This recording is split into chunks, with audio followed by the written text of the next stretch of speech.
outsourcing is a booming industry, and one of the trends we've noted during the pandemic is for big companies to look at alternative or complementary destinations to India and the Philippines.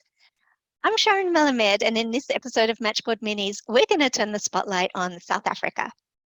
So it used to be that South African BPOs had to justify their higher pricing with the promise of a premium service. Well, they still offer that, but did you know that now South African pricing is on a par with the Philippines?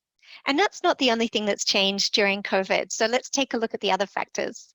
So firstly, the South African BPO industry has grown considerably during the pandemic. BPOs were classified early as essential services by government, allowing them to operate continuously, unlike many other countries. Strong internet meant that the work from home scenario was also possible.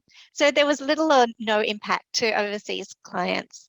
In fact, in the thick of the pandemic, big brands like Amazon and Walmart actually hired or outsourced thousands of contact center agents in South Africa. As testimony to the resilience, the country was named most favored CX offshore delivery location in the 21 and 2022 Front Office BPO Omnibus survey.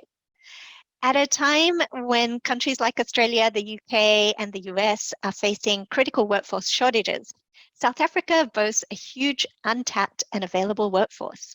The workforce is young, educated, digitally savvy, and with a neutral English language accent. The culture is also closely aligned to ours.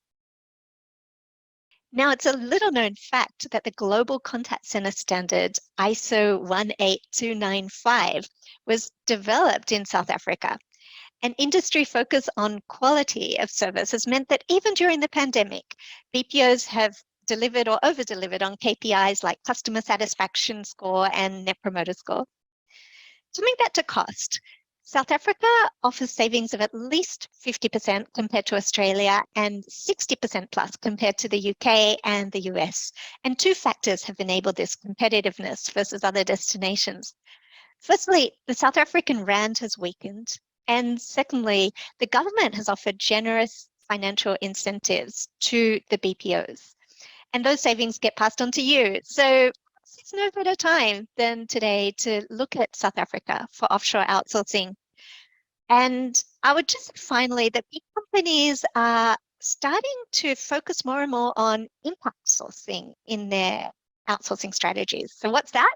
Impact sourcing is where a company prioritizes suppliers in countries that hire and develop people who otherwise have limited prospects for employment. South Africa's BPOs enable companies to make a social impact and show corporate responsibility. If you're interested to learn more about South Africa as an offshore outsourcing destination, let's talk.